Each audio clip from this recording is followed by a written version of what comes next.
7. Avec l'autre, nous allons tout faire de directeur général. J'ai peur de vous. Désolé pour ça. S'il te plaît, je t'en prie, aide-moi à me sauver.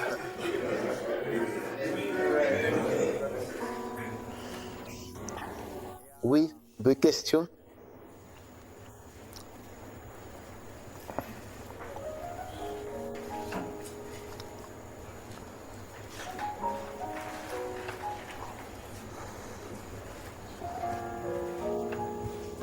Pas de questions, c'est tout Richard.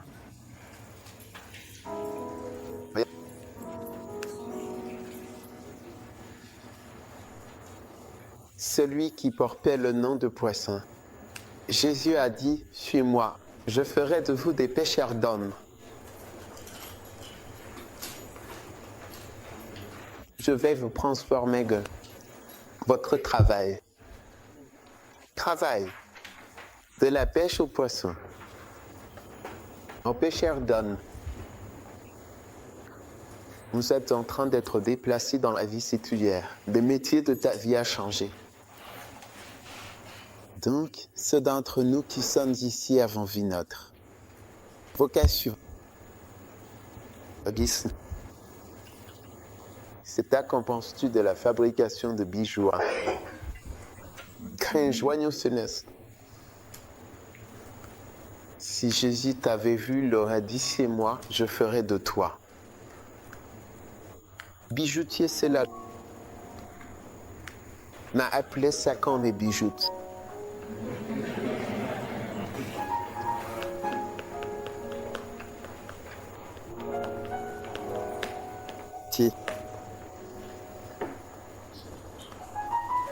Voir, cela devrait te montrer que dans ce que nous faisons, je suis censé utiliser un micro.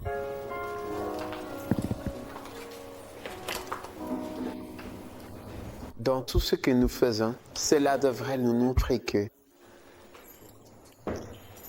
Jésus peut.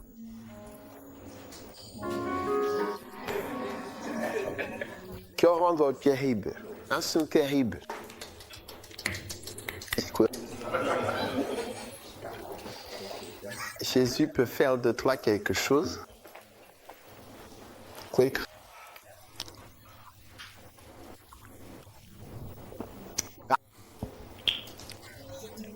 C'est notre prière.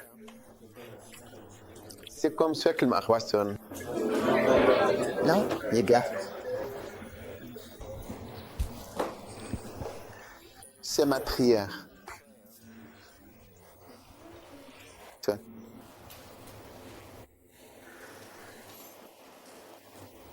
Toi qui moi nous laissions nous mène à transformer, devenir des pêcheurs d'hommes. Parce que je ferai de vous des pêcheurs d'hommes. Donc cela veut dire que peu importe ce que tu étais, peu importe ce que tu es là, oui, tu peux être transformé. Dans quelque chose de totalement différent. En suivant Jésus de près. Ouais. Et c'est comme ça que tu deviens ce que tu es censé devenir. Pour revoir. En te permettant de les suivre de près. Tout le temps. N'est-ce pas? Merci. Tout au long de ma vie, je me retrouve toujours à cet endroit effrayant. Où je me rends compte que si je ne prenais pas une certaine décision, ou si je ne suivais pas, je deviendrais simplement dépasser une relique du passé. De quelque chose qui autrefois fonctionnait. C'est effrayant. N'est-ce pas effrayant? Oui. Et c'est potentiel effrayant. De vrai, guide-nous tout le temps, pas seulement aujourd'hui, mais c'est là de vrai. Te guider pour demain. La Bible dit que l'homme prudent voit le mal venir et se protège. Donc, si tu es prudent, tu devrais voir aller. Qui se trouve devant toi, qui nous guette. Pour nous tous. Et l'un de ces mots, probablement le plus grand de tous, c'est de rester en arrière du Seigneur et de ne pas être en marche avec lui. C'est l'un des. Je pense que c'est le numéro 1, le tout premier.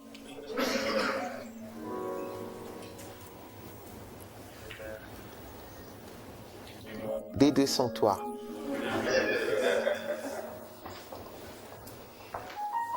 Et parabénon. Que signifie ce mot?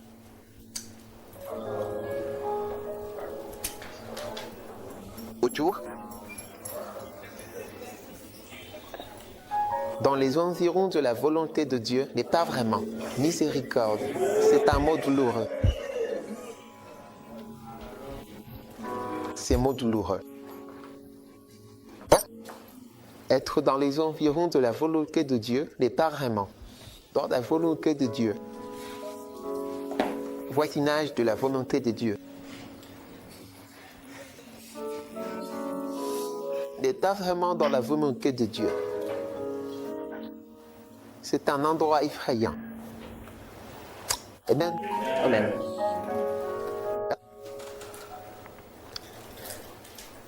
Vous voyez, nous sommes ici, puis il faut le voir comme quelque chose de spécial. On m'a dit que si tu travailles dans une banque, comme Barclays ou Standard Chartered, on te répète sans cesse que tu as le privilège d'être ici. Des milliers aimeraient être ici. Quelqu'un a déjà eu un travail, vous répète sans cesse que tu as de la chance d'être là. Beaucoup veulent ton poste, et ainsi de suite. À l'école, on te le dit. Mais qu'en est-il du travail?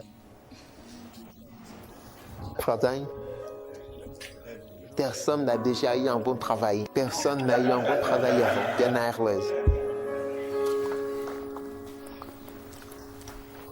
Airways te dit tu as un bon job. À toi. Ah bon?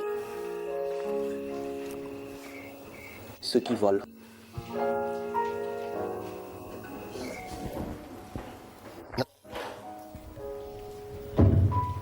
Je veux plutôt que tu saches que tu as vraiment le privilège d'être ici. Gagner à l'église. Oui.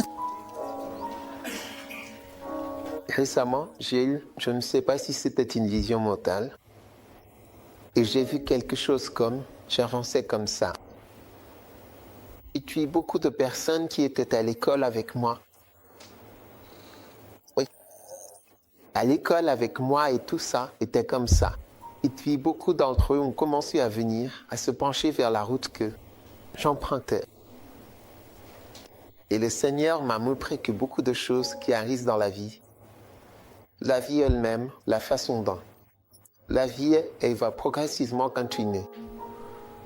Faire Dieu.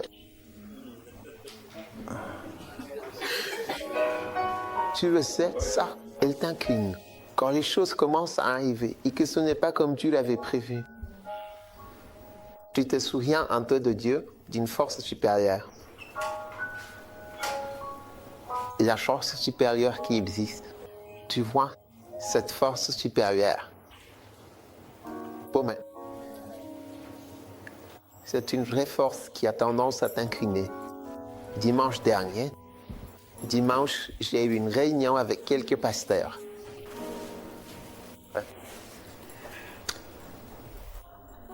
L'un des gars a dit qu'il y a 2 années, quand nous avons commencé l'église, Biveteta, qu'au début comme étudiant technicien de laboratoire ou quelque chose comme ça.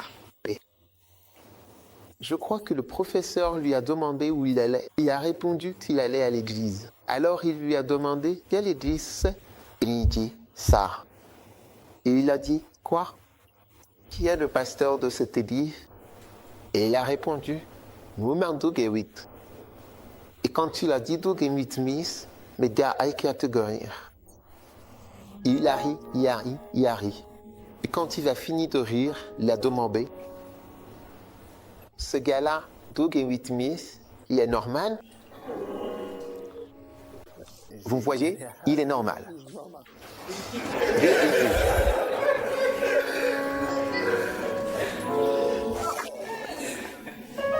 Il lui a demandé ça, est-ce qu'il est normal? Vous savez. Et puis il a dit, il est normal. Et il lui a demandé, est-ce qu'une personne normale se comporte comme ça? C'est une personne normale qui se comporte comme ça. En Israël. J'ai été appelé tard, j'ai conduit 2 professeurs, pas seulement des médecins, 2 de mes enseignants à Jésus-Christ. J'ai été appelé par ces professeurs. Viens prier pour moi. Viens et conduis-moi à Jésus. Donc j'ai vu cette vision, c'est comme si j'allais dans cette direction alors qu'ils ont envie d'aller dans cette direction, mais quelque chose d'autre. Je les amène. À ce point-là, si la miséricorde de Dieu le permet, ils viendront sur la route. Alors nous avons trouvé la meilleure route. C'est la route sur laquelle beaucoup aimeraient être et essaieront de rejoindre.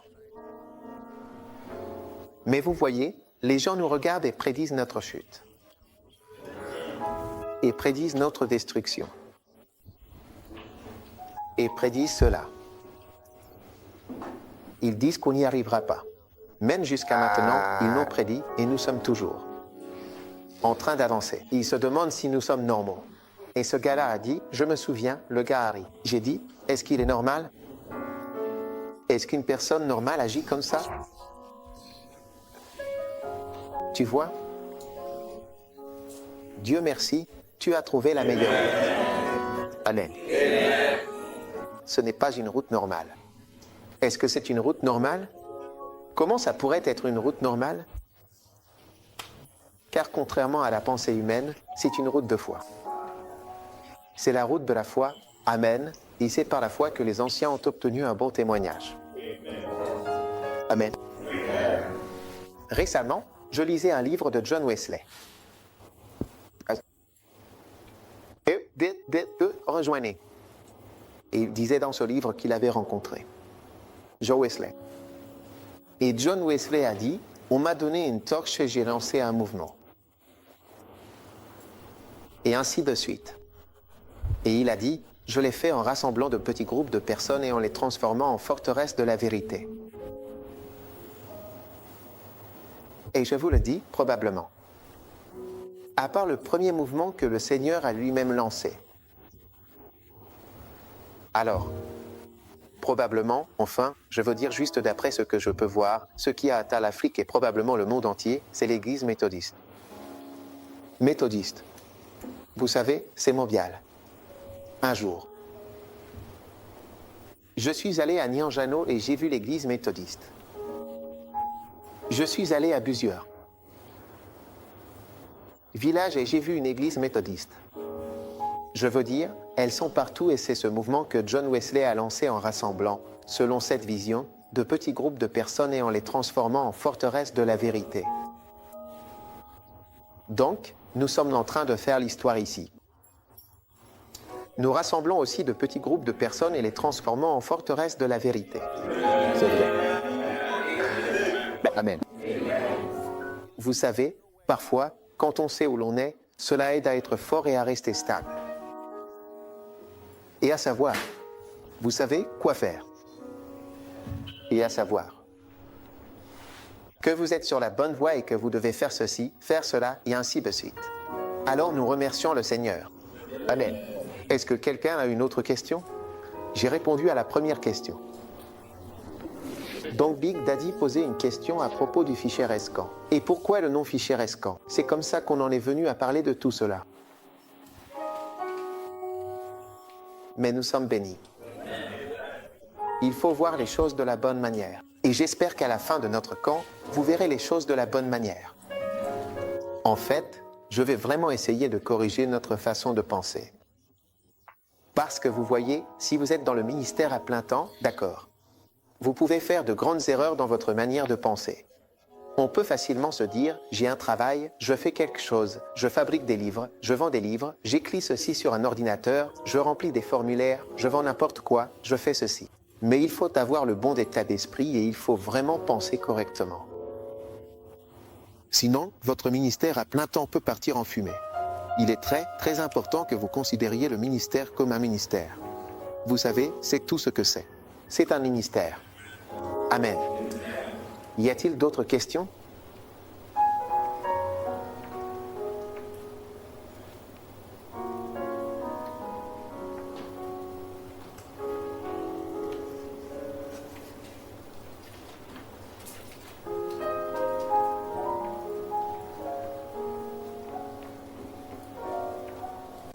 Aucune question sur ce que j'ai prêché. Oui, pasteur Jacques. Moi, question, ouais. À vous. La seule chose que vous avez continué à mentionner, c'est de travailler avec Dieu. Oui, Et je crois que chaque chrétien a la bonne intention de travailler avec Dieu. Et qu'est-ce que c'est? Quoi? Merci. Peut-on se rendre compte quand on ne travaille plus avec Dieu? C'est ça la question. Je veux dire, traditionnellement, tu aimes toujours Dieu, tu prends toujours du temps pour toi, tu continues d'aller à l'église. Tu fais tout ce que tu sais devoir faire, mais c'est comme s'il y avait un manque difficile à décrire dans le fait de marcher en accord avec Dieu. Alors, comment savoir, d'une certaine manière, en quelque sorte, à quel moment, en réalité, on a arrêté de travailler avec Dieu? C'est ma question. comment sais-tu que tu ne travailles plus avec Dieu? Eh bien, je pense que tu peux savoir que tu ne travailles pas avec Dieu quand tu vois d'autres personnes qui, elles, travaillent avec Dieu et que tu te rends compte que tu es différent d'elles. Et tu peux voir là où tu n'es pas. Tu comprends? Oui, C'est comme ça qu'on voit, tu sais, si tu travailles avec la prospérité ou dans la prospérité. Quand tu vois quelqu'un qui semble prospérer, tu te compares simplement. En un éclair, tu réalises que tu n'es pas comme ce frère qui vient d'Amérique. N'est-ce pas? Oui. Ah bien? Ou tu n'es pas comme ce frère qui travaille à la banque. Tu n'es pas au même niveau que lui. Il semble être bien plus avancé dans les choses matérielles. Il fait ceci, il a cela, peu importe, et ainsi de suite. Donc, tu le sais vraiment tout de suite, immédiatement, sans aucun doute. C'est exactement pareil pour les choses spirituelles, tu vois. Je pense que lorsque tu regardes des personnes que tu considères comme travaillant avec le Seigneur et que tu observes où tu en es par rapport à elles, cela peut t'aider à voir si toi aussi tu travailles avec le Seigneur. Tu es vraiment différent. Tu vois? Oui. Qu'en penses? Je suis d'accord. Ai-je répondu? Non. Still Juad. J'allais justement. Paul a dit, suivez-moi comme je suis Christ. Ce que je pense, c'est que Paul a dit, suivez-moi comme je suis Christ. Je pense que cela aide à consolider ce que tu dis. Quand tu vois des gens qui suivent vraiment Dieu et que tu te regardes et que tu réalises que tu n'es pas en phase. Oui. Tu peux le voir.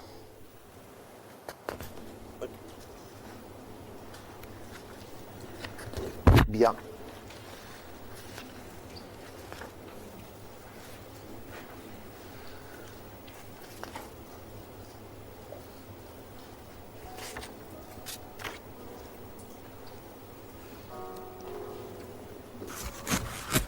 Est-ce que quelqu'un d'autre a une autre question? Oui, Julien. Évêque, s'il vous plaît, ma question concerne le dernier verset que vous avez lu.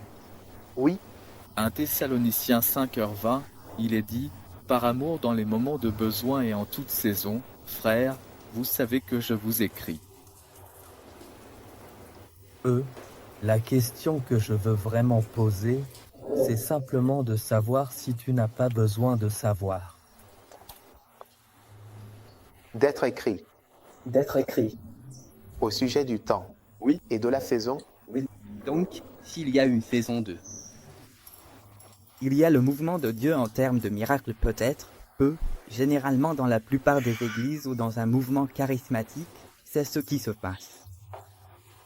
Et si tu es disons, tu fais de l'évangélisation où tu sèmes, mais pas exactement de la guérison ou de la prédication sur la prospérité. Est-ce que cela veut dire que tu ne connais pas ou que tu ne reconnais pas le mouvement de Dieu ou le temps qui est en train de se passer? Tu ne sais pas ou tu n'as pas été informé, tu n'as pas reçu de message concernant ce moment ou cette saison en particulier? Merci. Je ne sais pas si j'ai bien compris la question. On dirait qu'il y a une sorte de très timide que le général.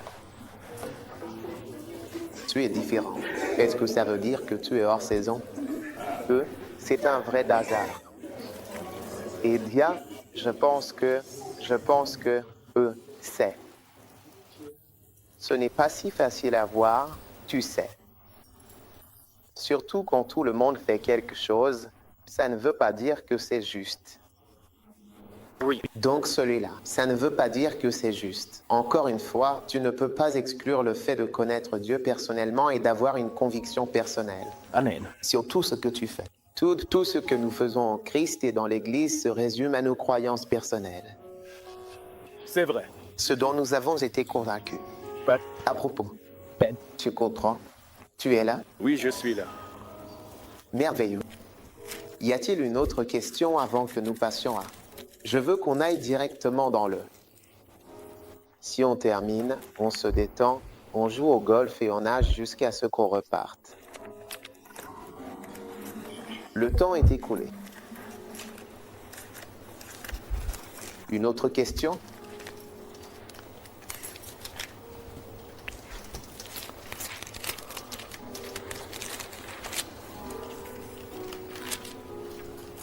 Blake, une question sur le ministère?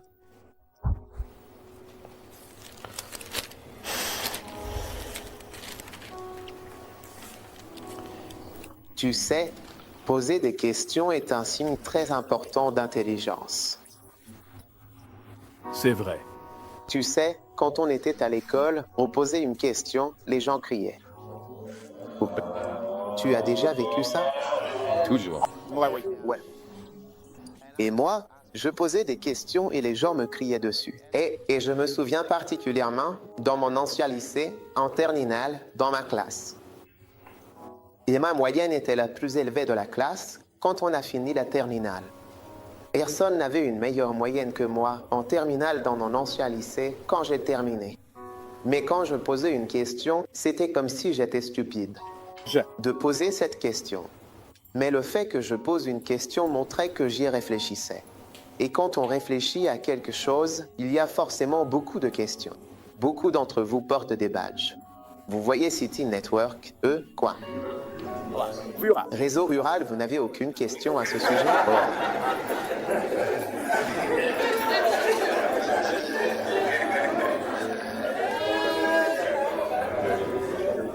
Oui, Pasteur Paul.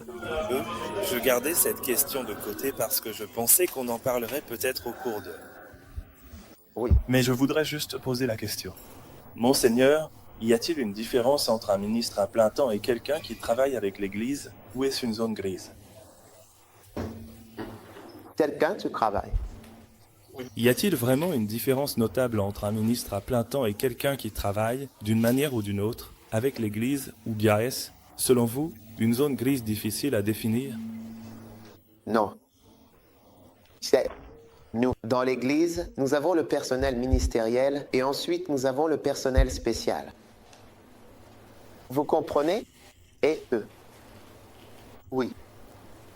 Donc, le personnel ministériel, ce sont des personnes qui sont employées en tant que ministres. Vous comprenez?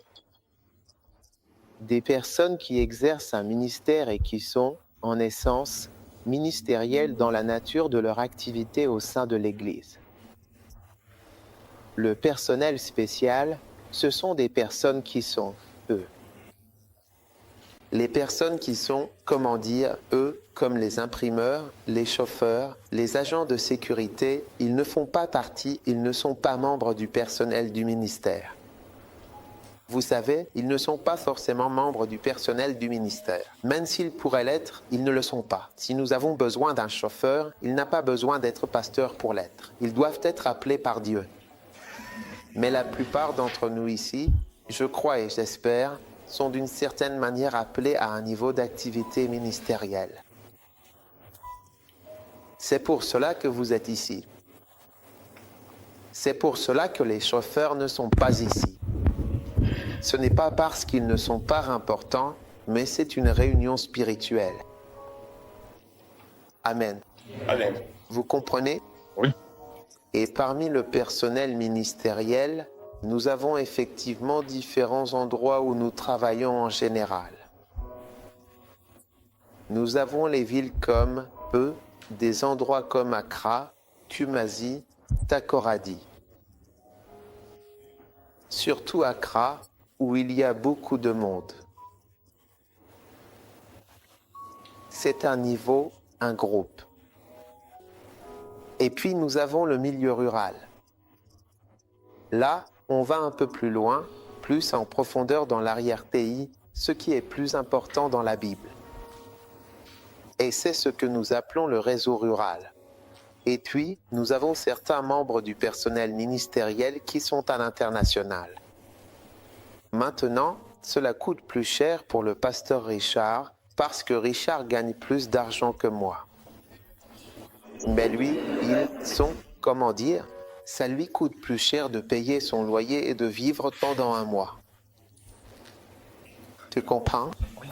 Que ce que ça me coûte à moi pour vivre. Tu comprends? Oui, monsieur. Donc, nous n'avons pas besoin de gagner exactement la même chose en soi.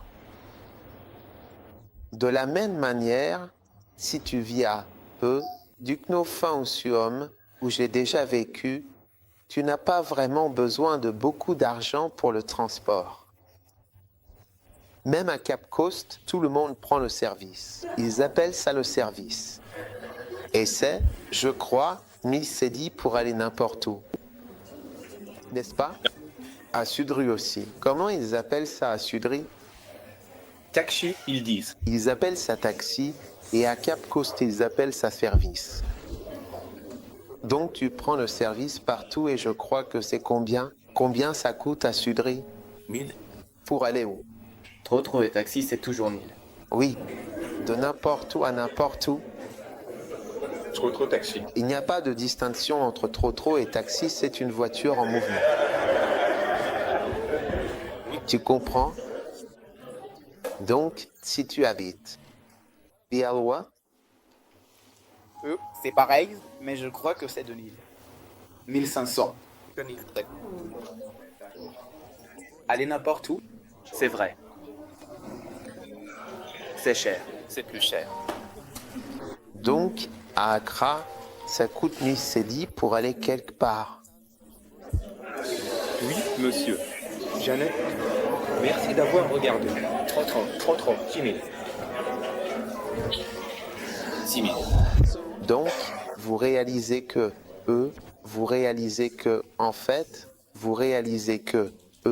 vivre là-bas est beaucoup plus facile. En réalité, du point de vue financier, l'apport financier dont vous avez besoin pour y rester finalement. Tu comprends? Donc, si tu travailles en ville, dans le réseau rural, tu ne seras pas payé autant que ce que tu gagnerais si tu travaillais en milieu urbain. Et si tu es dans un environnement international, cela dépend aussi de ce qui s'y trouve. Tu es là? Oui, oui. Simple à comprendre. Oui. Les rochers arrivent. Voici les rochers. Je parle de cela. Quand tu glisses dessus, tu comprends? Alors tu peux tomber et c'est là que ta tête commence à se casser. Noix de coco. Comme une noix de coco. Mais c'est justement pour ça que nous sommes là, afin de pouvoir sauver environ 90% des orangos et des rebelles, et aussi des gens qui ont une propension à la tromperie. Oui. Et des personnes qui sont plus ouvertes et facilement disposées à être trompées peuvent être aidées et sauvées. Est-ce que je peux avoir un amen? Amen. C'est l'essence de cette réunion. Mais pour nous aider. Afin que, à mesure que nous allons plus loin, tu sais, et que nous approfondissons ce que nous faisons, Dieu nous aide et que nous nous souvenions, tu sais, pourquoi nous sommes ici. Amen. Amen. D'accord. Maintenant, continuons. Commençons. Ce que cela signifie de se donner entièrement. Entièrement. Très bien. Au verset 12 de 1 Timothée 4, que personne ne méprise. Maintenant, nous commençons quelque chose, n'est-ce pas? C'est nouveau. Que personne ne méprise ta jeunesse, mais sois un modèle pour les croyants en parole, en conduite, en charité, en esprit, en foi et en pureté. Jusqu'à ce que je vienne, applique-toi avec sérieux, persévérance et attention à la lecture, à l'exhortation et à l'enseignement. Ne néglige surtout pas le don qui est en toi, en toi-même, qui t'a été donné par prophétie, avec l'imposition des mains du collège des anciens.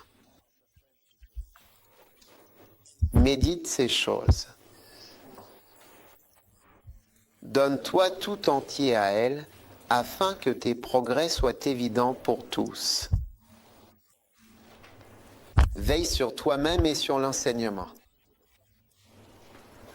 Persévère dans ces choses, car en agissant ainsi, tu te sauveras toi-même ainsi que ceux qui t'écoutent. Amen. Amen. C'est un petit passage très riche. Amen. Mais il y a beaucoup dedans pour nous. Amen. Amen. Il est dit, médite ces choses et donne-toi tout entier à elles, afin que tes progrès soient évidents pour tous. Premièrement, cela signifie se consacrer au ministère de telle manière que l'épée, les progrès, tu sais, les bénéfices, les fruits du ministère deviennent évidents.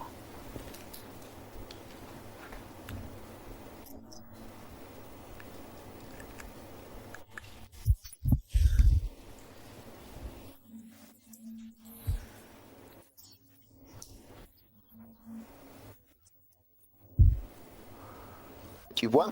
Oui. Ça veut dire. Amen. Cela signifie se donner d'une telle manière que les fruits et les bénéfices deviennent évidents. Amen. Flesh. Même Amen. Amen.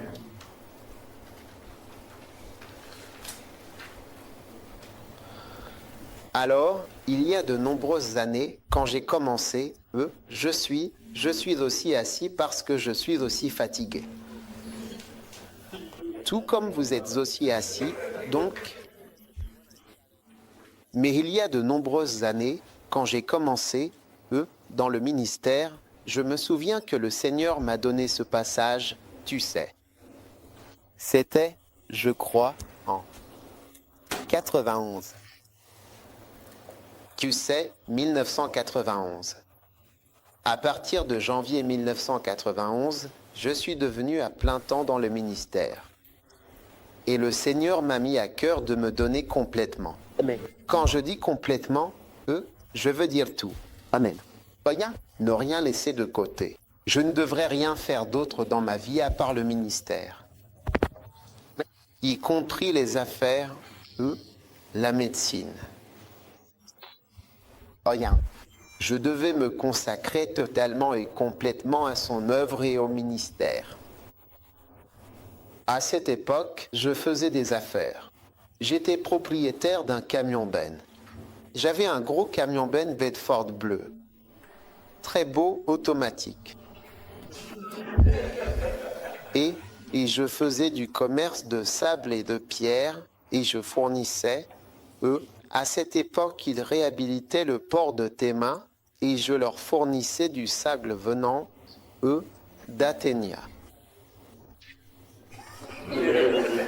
Oui, et j'avais d'autres contrats que je gérais. Mais il est arrivé un moment où le Seigneur m'a mis à cœur de me consacrer entièrement au ministère. Amen. Même. Et la parole était que mon progrès serait visible de tous. Même. Alors, après avoir fait cela pendant 1 an, même juste 1 an, j'ai réalisé que tout le ministère avait changé. Parce que je vous le dis, quelque chose à laquelle on se consacre entièrement. Et quelque chose à laquelle on ne se consacre qu'en partie, il n'y a aucune comparaison. C'est vrai. Vraiment, même pas une minute. Je veux dire, vous pouvez essayer de dire que, vous savez, vous pouvez le faire et que c'est pareil, mais ce n'est pas pareil. Oui, tu comprends, aide-moi. Juste une petite parenthèse. Amen. Tu peux essayer de dire que c'est pareil, mais ce n'est pas la même chose. Tu ne peux pas comparer. Quelque chose que tu fais pendant 2 heures par semaine est quelque chose auquel tu t'es consacré du matin au soir, du soir au matin, 7 jours sur 7. Il n'y a aucune comparaison possible. Pasteur Obi, peu importe à quel point tu es bon en tant que pasteur laïque, tu te fais des illusions. Si tu dis cela, en fait, tu es en train de te mentir à toi-même. Et tu compliques ta vie en refusant d'accepter la logique. Que quelque chose à laquelle quelqu'un se consacre tout le temps, et que quelqu'un fait comme un travail, il va travailler comme architecte, puis il vient à l'église, il prêche, il prie la nuit, il vient, il fait ceci, il repart, il revient, et ainsi de suite, que cela soit la même chose, ce n'est pas possible. Ça ne peut jamais être la même chose.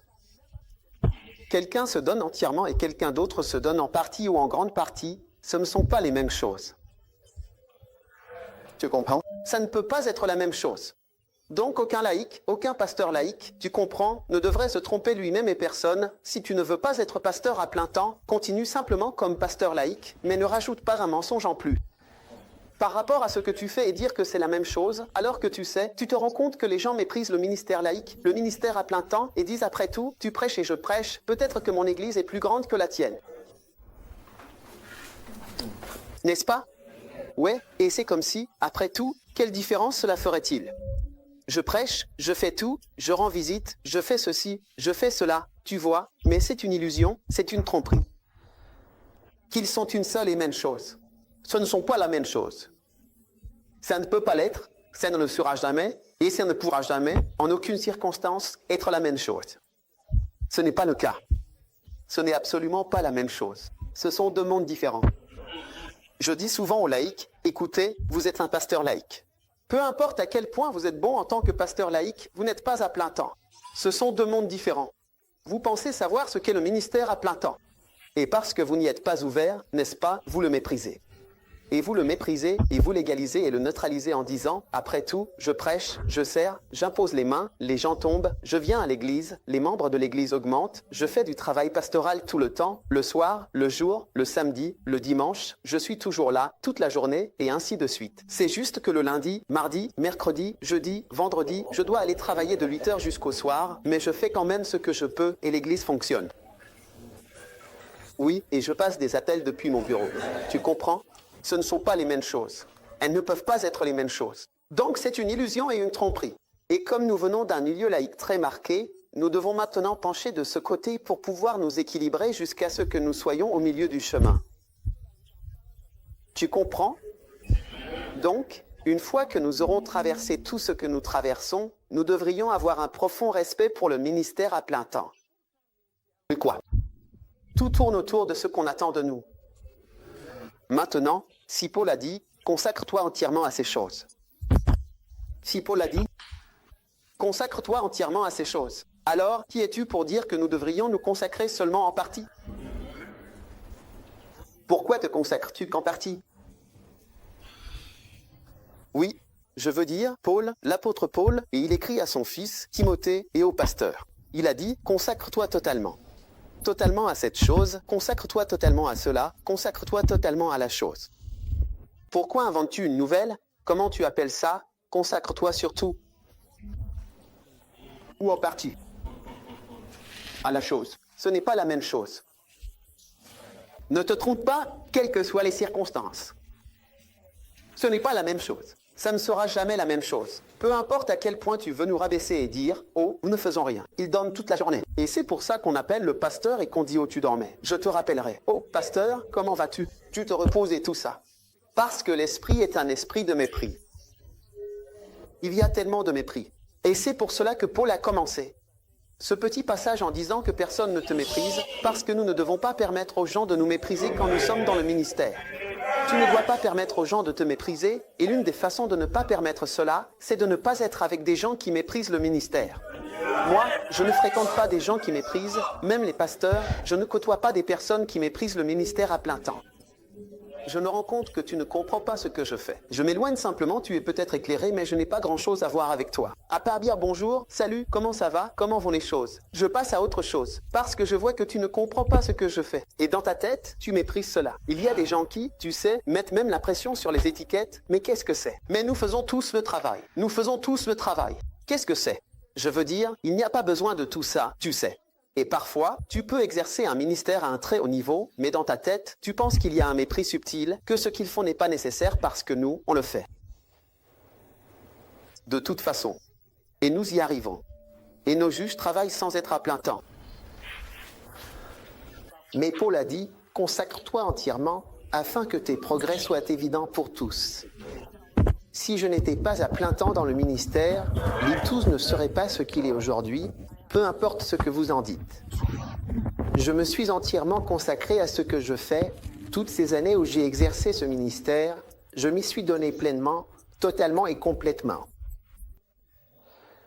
Au ministère à plein temps, j'ai tout donné, moi-même, ma famille, ma femme, tout pour le ministère, dédié à 100%.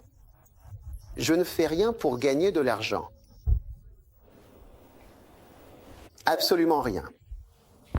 Honnêtement, depuis 1991, je ne fais plus, j'ai mis de côté à chaque fois, j'ai arrêté les affaires, toutes sortes d'activités, entièrement, totalement. Tu vois, mais il faut de la confiance. Et de la foi. Il faut faire confiance à Dieu et dire « Seigneur, j'y vais ». À cette époque, ce n'était pas le moment. Nous sommes arrivés ici, les 4x4, 9 personnes et demie comme ça, ce n'est pas de cette époque dont je parle. Je parle d'une époque sombre, 1991. La voiture que j'utilisais était une Renault 4. Et cette voiture m'a été achetée par mon père quand j'étais en 5e année de médecine, toute neuve. C'était la deuxième voiture que j'avais jamais eue. J'ai dit posséder des voitures comme étudiant.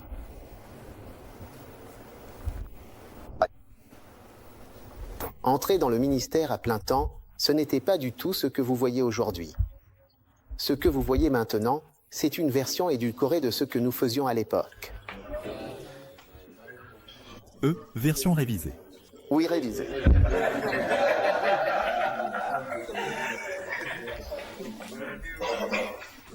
Mais malgré tout, c'est le ministère à plein temps.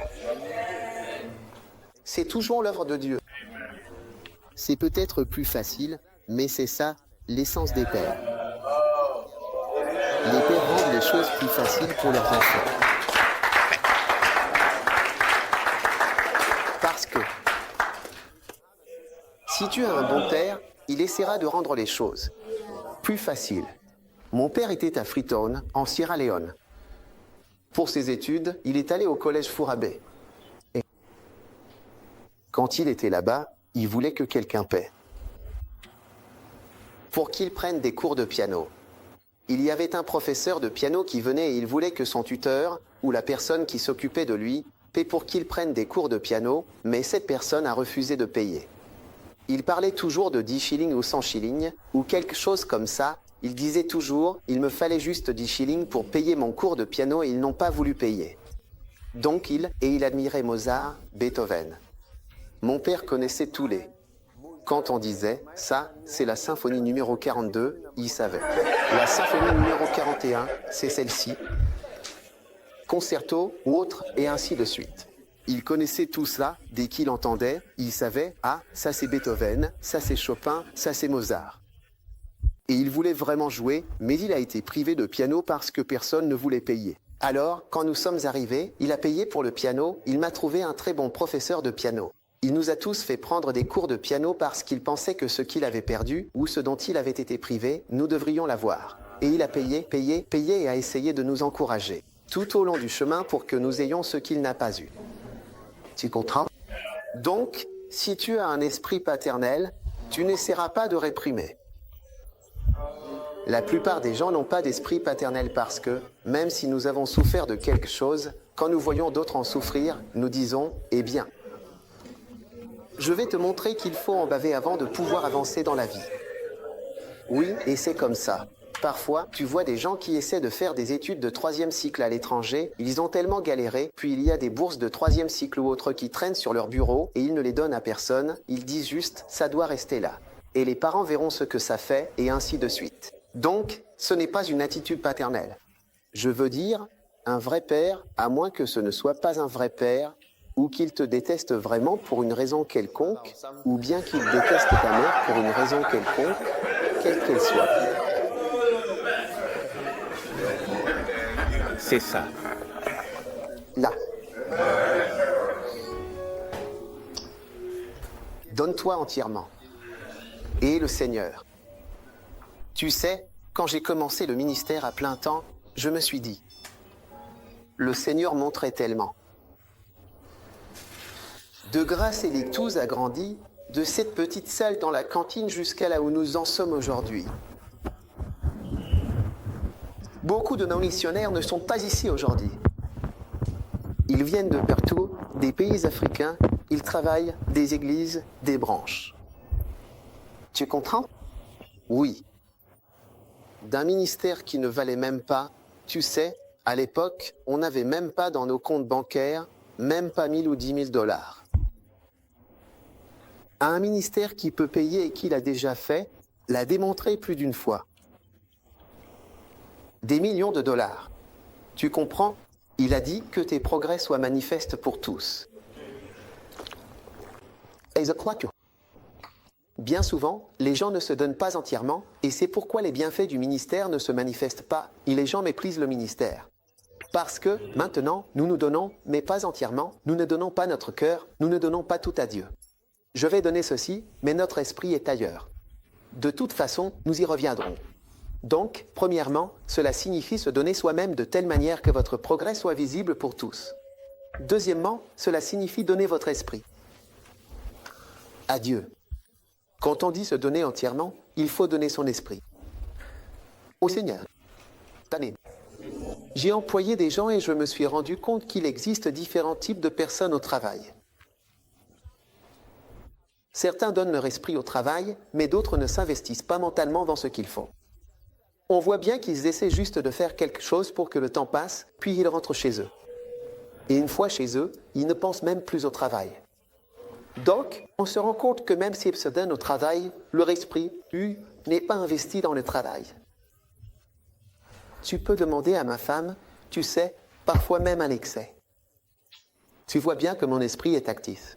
Tu comprends? Et c'est comme si je réfléchissais. Parce que mon esprit a été donné à Dieu. Donc je peux être à la maison et mon esprit n'est pas là. Parce que mon esprit travaille. Je réfléchis. Mon esprit est, je ne pense pas à gagner de l'argent. Si je pensais à gagner de l'argent, je ne donnerais pas mon esprit à l'argent. Je sais comment gagner de l'argent. J'ai déjà fait des affaires. Et je sais.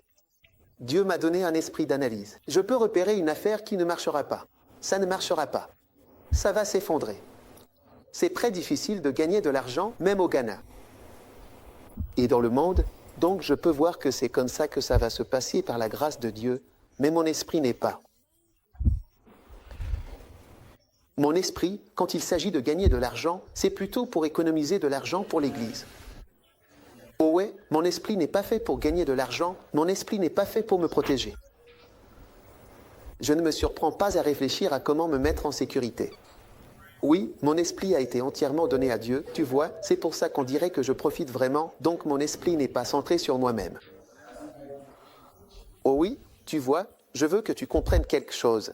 Tu peux être payé par l'Église, mais ton esprit ne l'est pas, tu n'as pas donné ton esprit. Même dans ta façon de travailler, on voit bien que ton esprit n'est pas entièrement consacré à ce que tu dis faire, oui. Et parfois, on peut voir un pasteur qui est là, mais son esprit est ailleurs, il pense à comment s'en aller, comment partir. C'est pour ça que j'essaie toujours de trouver une porte de sortie. Je pense que tu sais, il y a une sortie si tu es dans le ministère. Tu peux partir si tu veux partir, et on te donnera beaucoup d'argent si tu pars. Mais on ne te donnera pas cet argent si tu restes.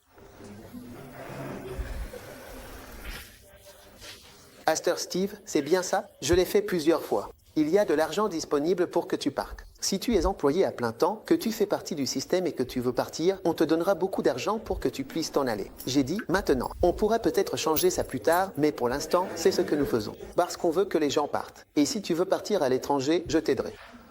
Nous avons beaucoup d'exemples avec le pasteur Denis Alagos. Aujourd'hui, il est en Amérique, nous avons le pasteur Martin. Il a été ici à plein temps avec nous de nombreuses années, il voulait partir. Un jour, je lui ai dit, frère, tu veux partir à l'étranger. Il te paie, mais ton esprit est ailleurs. J'ai dit, tu veux aller quelque part.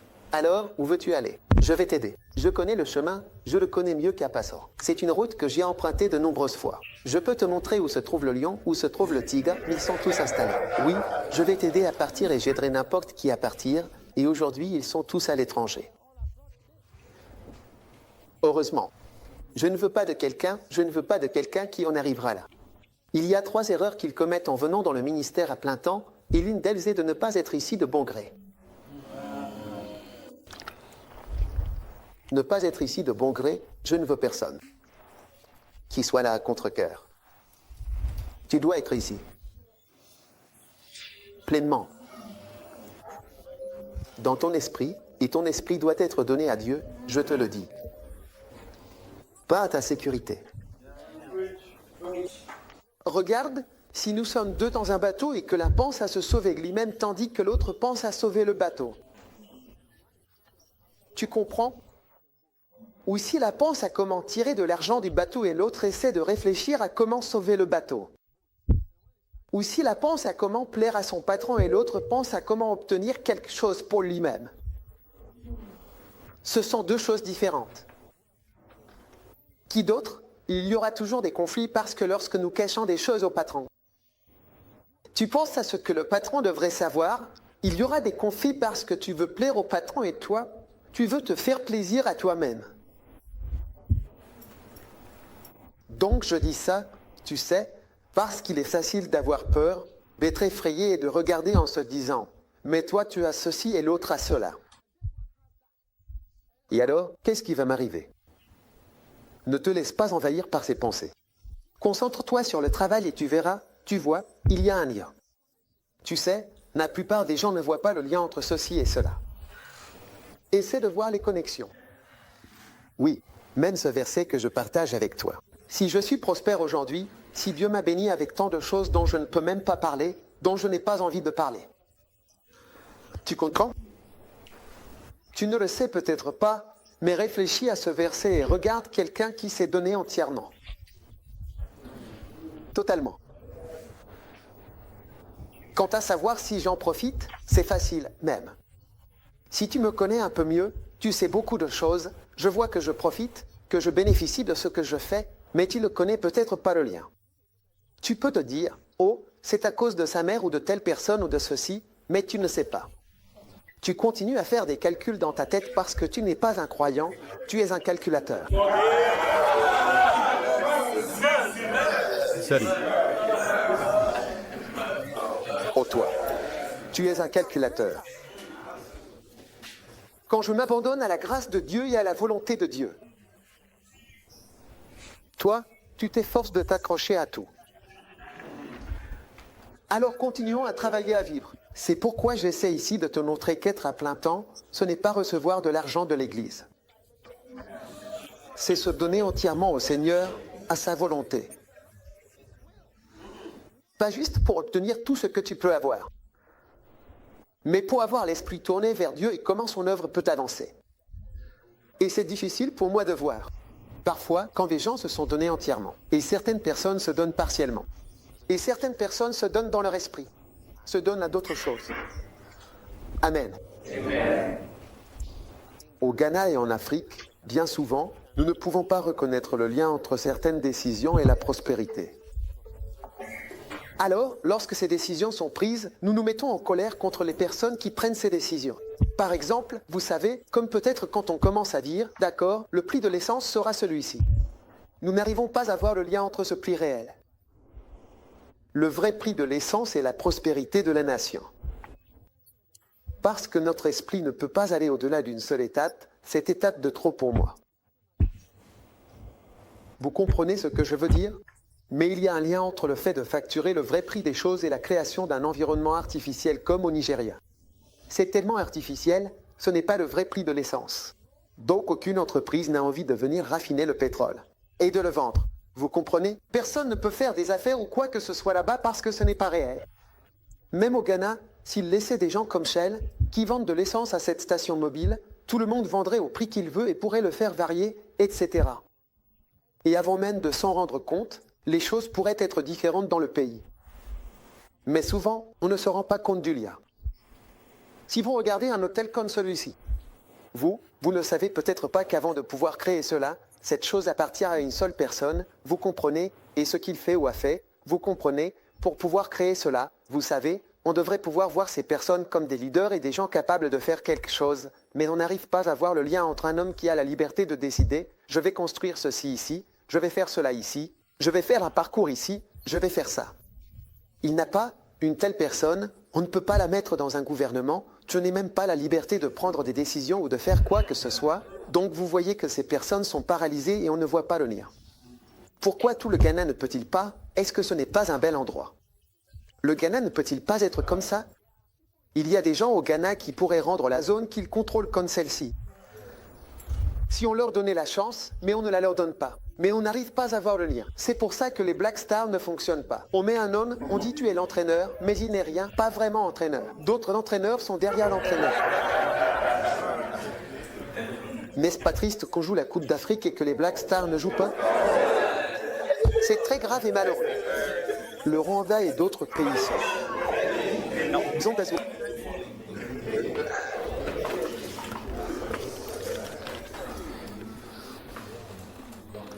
Merci. J'ai dit tout cela pour t'expliquer que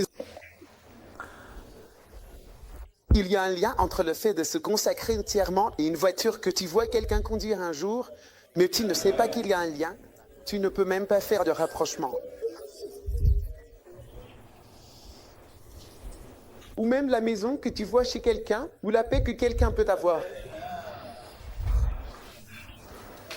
Ou la joie d'autrui, tu ne peux même pas voir le lien et je sais que ce n'est pas facile à percevoir.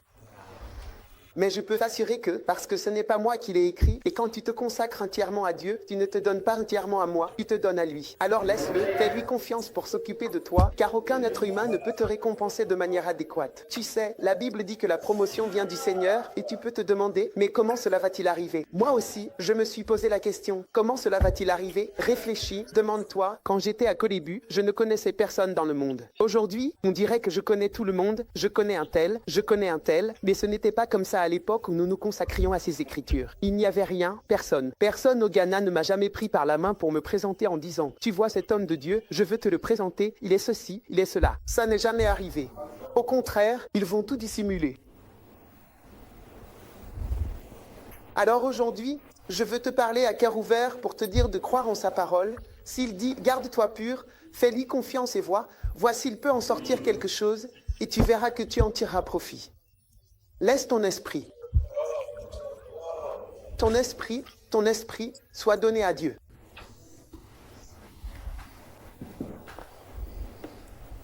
Le troisième point, c'est donner ton intelligence. C'est quoi l'intelligence?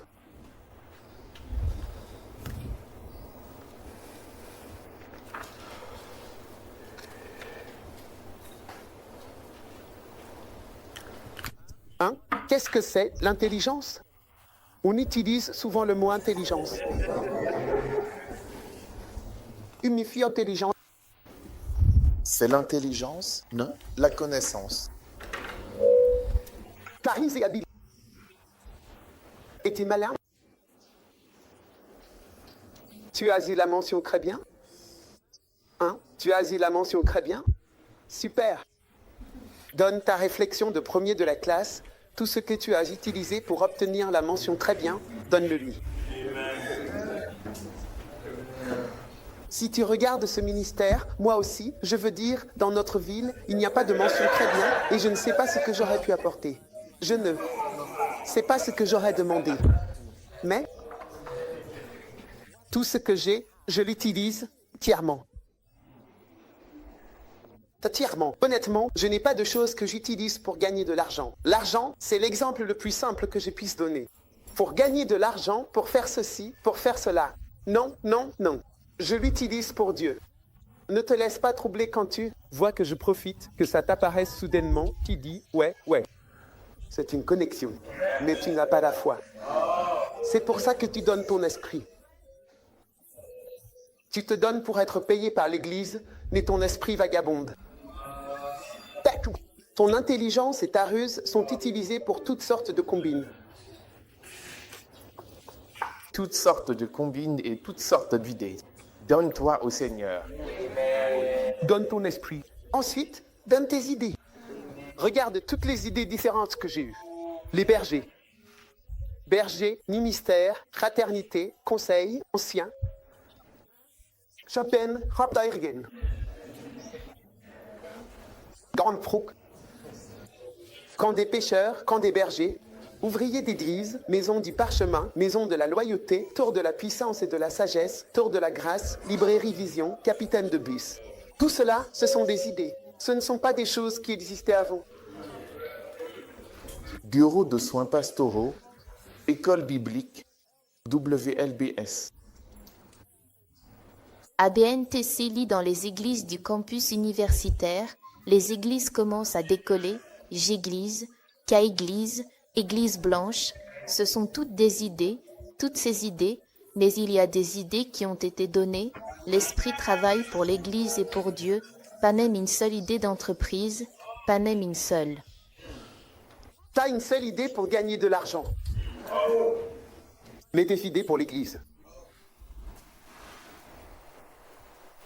Où sont-elles?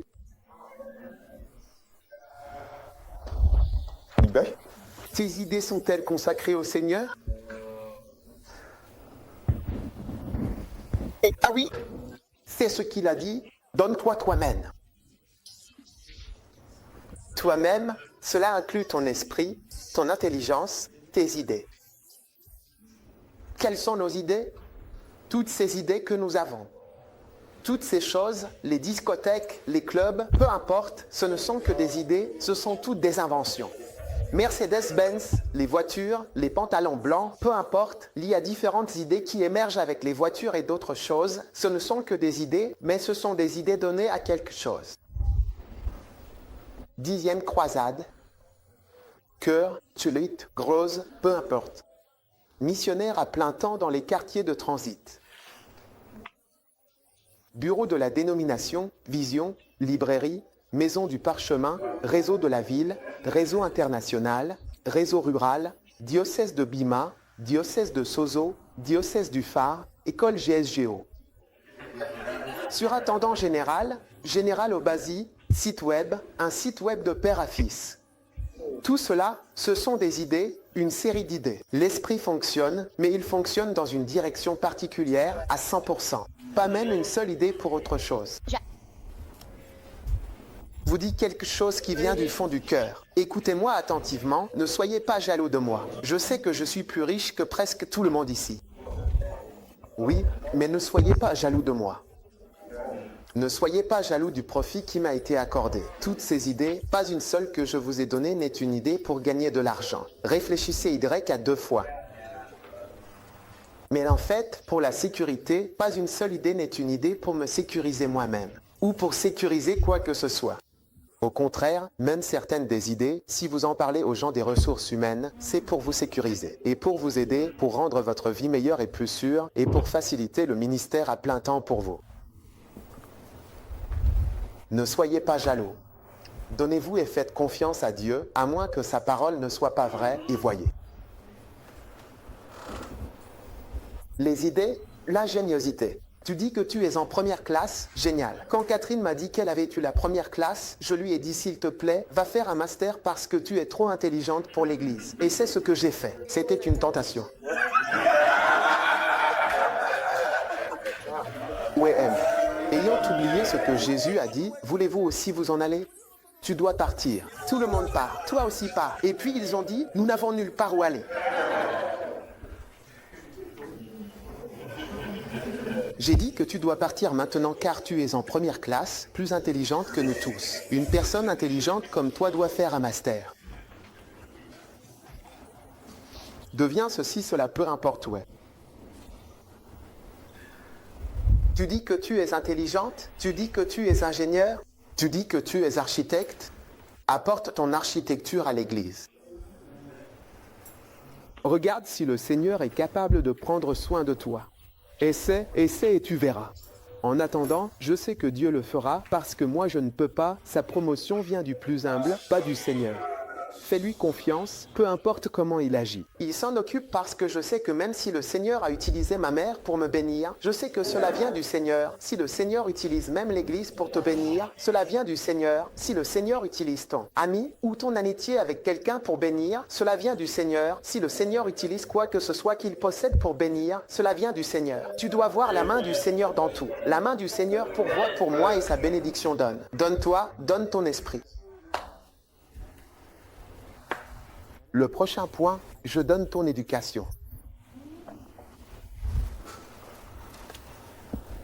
Ton éducation, quel est ton parcours scolaire?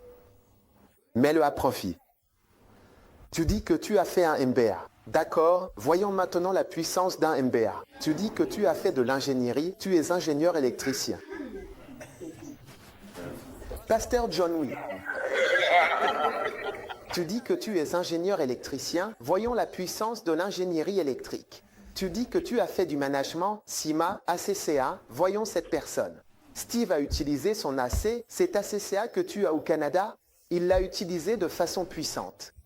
Agréé, il est agréé par ceci. Ce n'est pas trop intelligent d'être dans ça. Qu'est-ce que tu veux dire par trop intelligent? Ne me pousse pas à te lancer quelque chose, j'en ai envie, ne hoche pas la tête. Parce que tu es agréé, tu ne peux pas être à l'église. Non, mets ton éducation à profit. Dans l'église, j'utilise mon éducation, je l'utilise et tu peux voir que je suis instruit. Tu ne vois pas que j'écris des livres? J'écris, j'ai appliqué mon éducation, mes connaissances médicales, tout ce que j'ai, je l'apporte dans ce que je fais. Et toi, qu'as-tu? D'où viens-tu? Quel est ton parcours? Réfléchis Y. Qui a donné quoi? Qu'est-ce qui fait douter? Ce doute n'est pas reçu, tout doute est reçu. Pourquoi te vantes-tu comme si tu ne l'avais pas reçu? Qui te fait différer des autres? Qui te rend différent?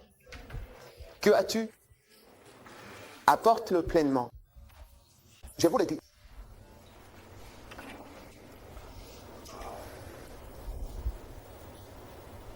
Dénivâtre. Passé.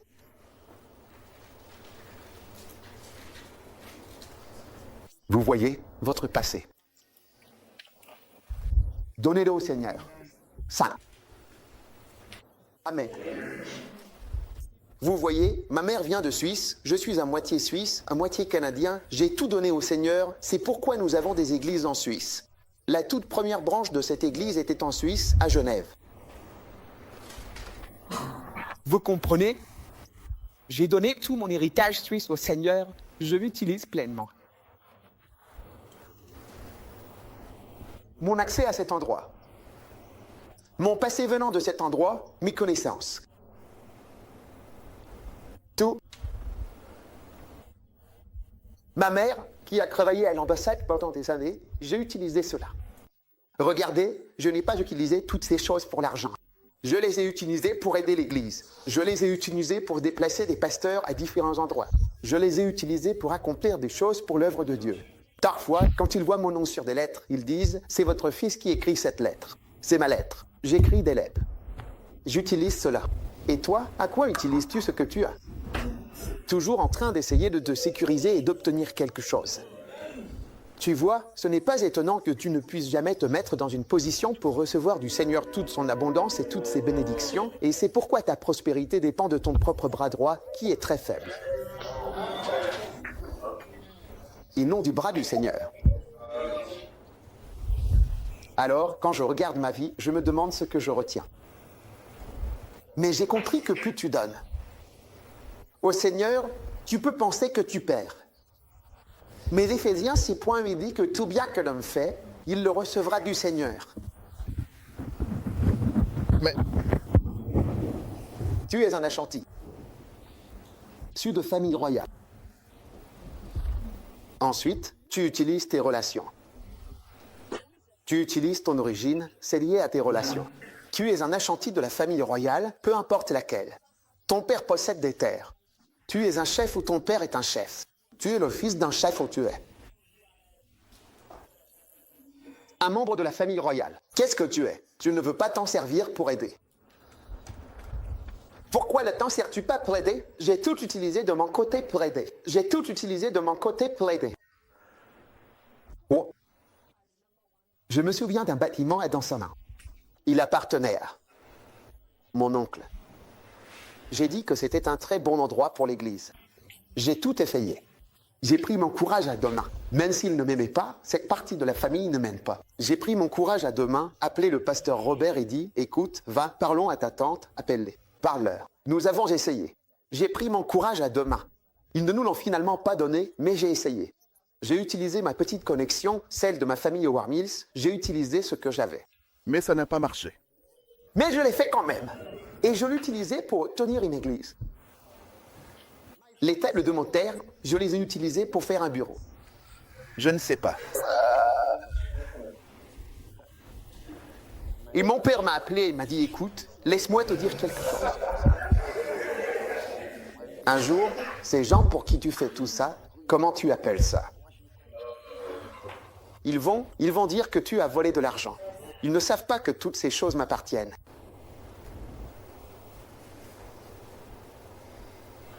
J'ai utilisé le bureau de mon père, ses locaux, je les ai transformés en bureau d'église. Tout ce que j'avais, je l'ai apporté, je l'ai ajouté. Oui, sa campagne MTP, campagne UNC. Le matériel. Il était un homme politique en campagne. J'ai dit, d'accord, prends la circonscription. Je suis allé chercher tout le matériel, je l'ai utilisé pour la croisade. Ouais, super.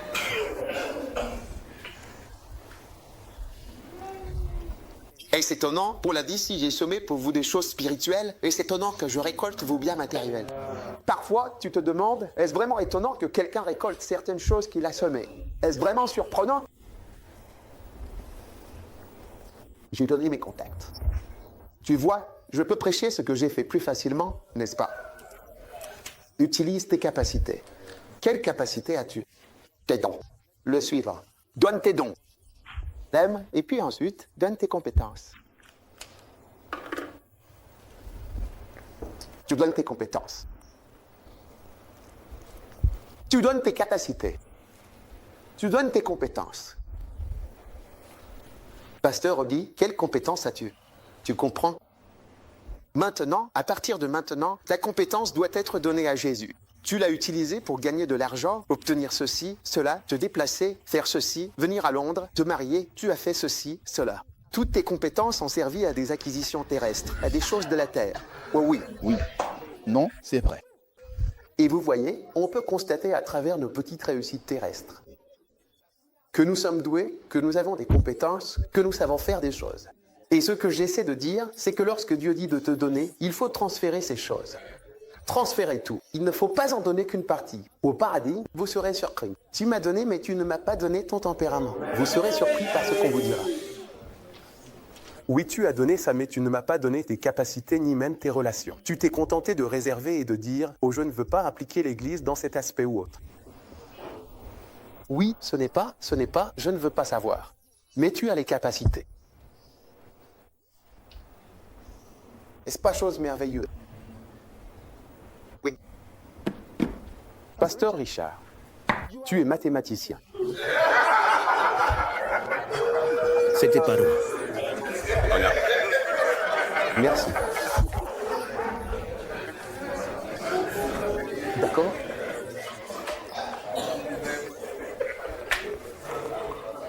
Tu vois, tu es mathématicien.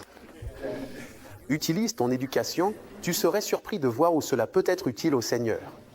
C'est ce que j'ai découvert. Presque tout ce que tu es ou que tu as, ou n'importe quoi dans ton parcours, tu sais, tu peux le sortir du panier. Dis-toi, cette chose-là, il y a quelque chose que je peux apporter, ajouter et utiliser. Tu sais parler une langue, utilise-la. Tu sais parler espagnol, utilise-le. Ne dis pas « je ne sais pas parler ».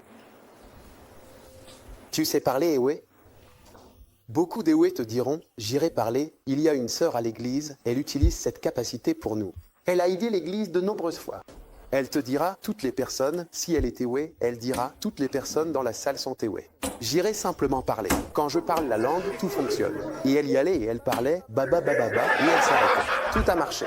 Non, non, ça marche. Elle a, je ne veux pas dire qui elle est ni ce qu'elle a fait, mais elle a aidé l'Église tellement de fois et elle est très ouverte. Elle dit, tu sais, ce truc ne marchera jamais pour toi. Et nous avons essayé. Elle dit, c'est ce que tu dois faire. Je dis, oh, c'est à propos de mon frère. Je parle de ça et ça marche. Elle l'utilise, mais les gens utilisent ce truc, vont dans tous les bureaux, un tel arrive là-bas, il a rempli l'endroit avec ça. Pour aider les frères, mais bon, c'est bien. Utilise-le maintenant pour aider Dieu. Aide l'Église. C'est de ça que je parle. Utilise ce que Dieu t'a donné. Et je remercie Dieu pour cette sœur, parce que je ne peux pas te dire combien. En fait, tu serais surpris d'apprendre que dans certaines de nos églises, c'est grâce à elle que certains pasteurs sont là. Parce qu'elle a utilisé ses relations pour aider des gens à être là où ils doivent être. C'est quelque chose de merveilleux. C'est extraordinaire. Je te le dis, c'est extraordinaire quand quelqu'un décide de mettre toutes ses relations au service des autres.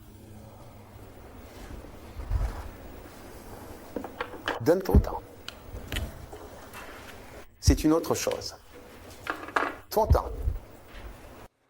Donne ton matin. Donne ton soir. Donne ton midi.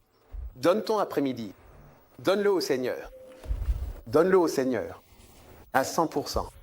Amen.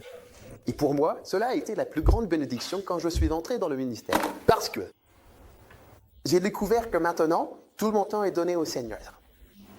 Et j'ai la chance de pouvoir donner tout mon temps au Seigneur. Amen.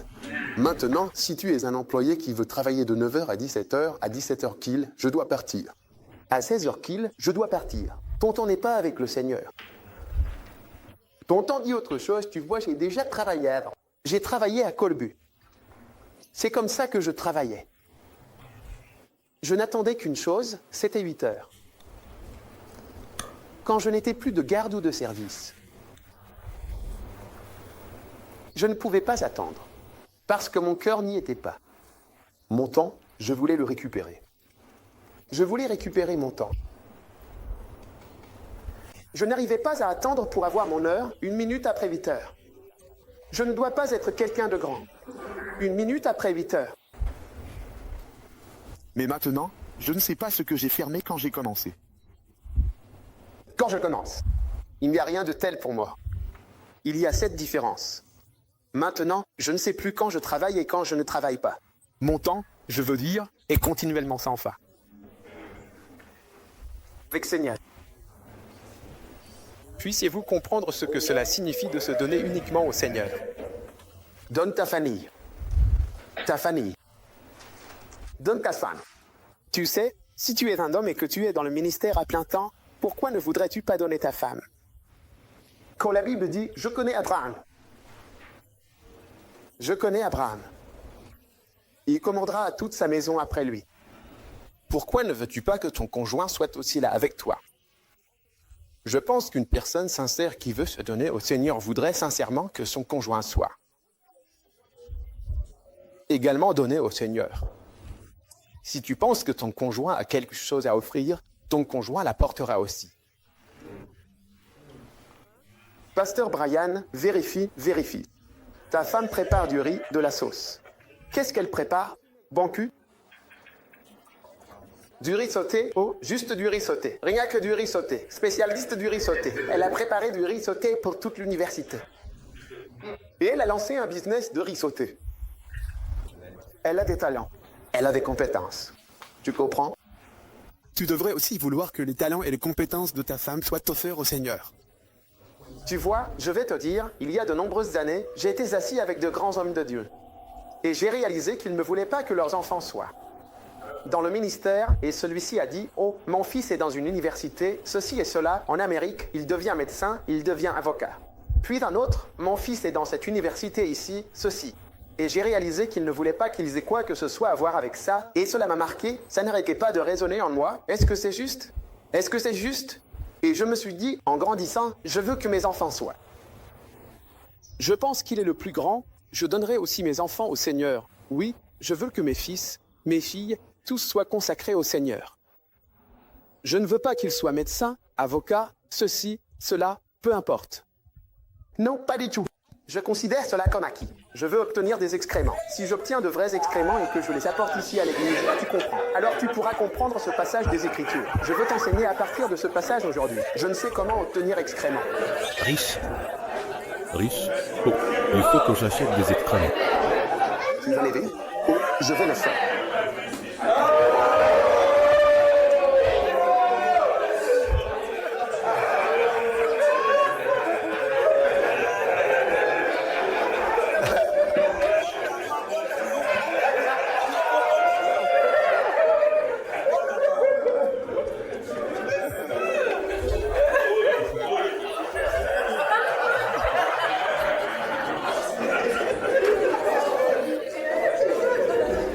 Mais les choses qui étaient un gain pour moi, celles-là, je les ai considérées comme une perte, sans aucun doute.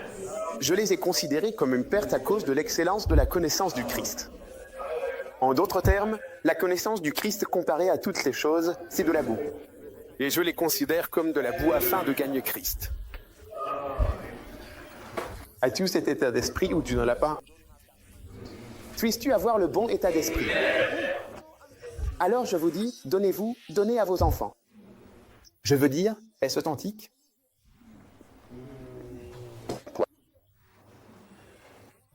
Tu le sais? Si tu es ici pour Dieu, pour te donner entièrement, pourquoi ne veux-tu pas aussi que tes enfants le fassent? S'il dit, Dieu, est la plus grande chose, alors pourquoi ne voudras-tu pas que tes enfants fassent la plus grande chose? D'accord. Donc, c'est seulement quand tu le fais, mais que tu aimerais faire autre chose. Tu vois, tu le fais à cause des circonstances, du logement qu'on t'a donné et de certains avantages, ta voiture et d'autres choses. C'est comme quand tu fais le calcul, tu te rends compte que non. Mais je vais te dire une chose, si tu veux partir, dis-nous ce dont tu as besoin. Si c'est un logement, dis-le nous. Nous te le fournirons pour que tu puisses partir. Non, je suis très sérieux. Il n'y a même pas un centime de blague, pas 1% de plaisanterie dans ce que je dis. Je le pense vraiment parce que je crois que l'une des plus grandes erreurs, c'est d'être dans le ministère à plein temps. Mais sans le vouloir vraiment, sans s'y donner pleinement, sans donner tout son cœur et tout au Seigneur. C'est une erreur. C'est une grosse erreur, c'est une grosse erreur, tu as fait une erreur, tu sais que tu ne devrais pas être là-dedans. Amen, honnêtement, tu ne devrais pas, parce que tu ne peux pas donner ta famille, donner ta maison. Maison.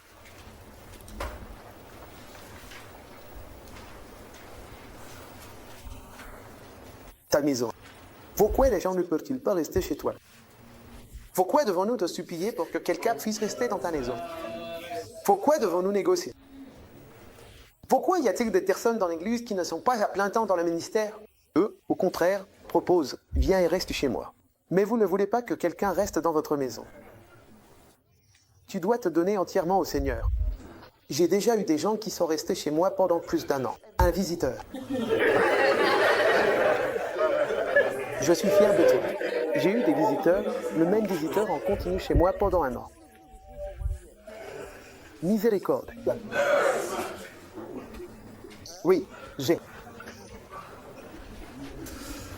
eu des visiteurs. Tu ne veux pas de visiteurs? Tu ne veux cuisiner pour personne? Tu ne veux pas être dérangé par qui que ce soit? Tu ne veux pas te serrer? Peu importe. Tu sais, tu ne veux pas dormir ailleurs pour qu'un visiteur puisse venir. Lisez votre Bible. L'hospitalité. Le diacre doit être hospitalier. Le pasteur, l'évêque doivent être hospitaliers. Pourquoi tu ne veux pas cuisiner pour quelqu'un, t'occuper de quelqu'un, prendre soin de quelqu'un? Il y a quelque chose qui ne va pas chez toi.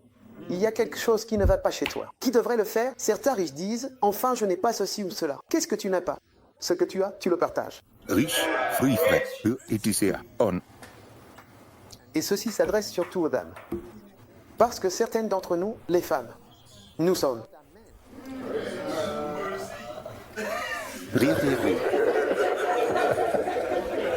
plus nombreuses que les hommes. D'accord, merci. C'est fini. Nous sommes plus que les hommes. Et c'est mal, tu dois ouvrir ta maison, ton foyer, et je crois qu'à l'avenir, comment tu appelles ça? Tu sais, ce genre de choses où tu dois aller rester à l'hôtel, c'est n'importe quoi. Un hôtel, comme quand on va quelque part et qu'on doit rester à l'hôtel, qu'est-ce que c'est que ça? Qu'est-ce que ça veut dire? Ce n'est pas d'où ça vient. Ce n'est pas dans la Bible, c'était le truc de Paul quand il est arrivé à Corinthe. Il allait se rendre à l'hôtel.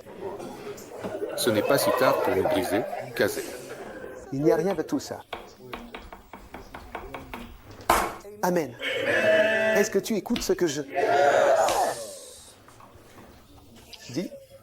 J'ai toute une maison chez moi qui sert de maison d'hôte pour recevoir des invités. Et parfois, quand il y a trop d'invités, je dois les faire monter et déplacer des gens pour pouvoir les accueillir parce qu'il y en a beaucoup. Ah, tu ne comprends pas de quoi je parle?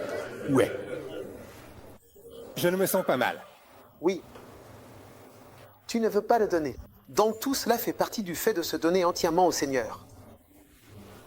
Il doit bien y avoir un certain inconfort, tu sais. Je te le dis, l'une des choses dont nous devons nous débarrasser, c'est du sentiment de supériorité. Je ne peux pas dire ça à certaines personnes, mais toi, je ne vais pas tolérer ce genre de... Comment tu appelles ça? Ouais. Ce genre de comportement. Nous allons tous nous y conformer. Personne ne devrait dire que c'est ce genre de truc. Au moins, dans le ministère à plein temps, on peut te virer. Je ne veux pas cuisiner pour nous. Pour t'agir, c'est tout. On a déjà eu des gens qui allaient à des réunions et qui avaient faim, affamés, au point de développer des ulcères. Oui. Plaisir. Ne laisse pas les gens savoir que c'est toi. S'il te plaît. Merci.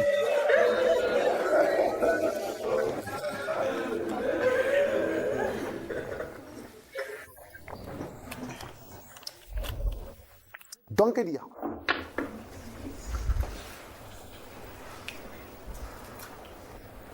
Mesdames. Ça veut dire que tu donnes et si tu as quelque chose, non, je ne dis pas que tu dois tout donner. Mais si tu as quelque chose, comme moi, je vais te donner un exemple. J'ai quelques maisons. Je les donne au Seigneur. Pour l'œuvre du Seigneur.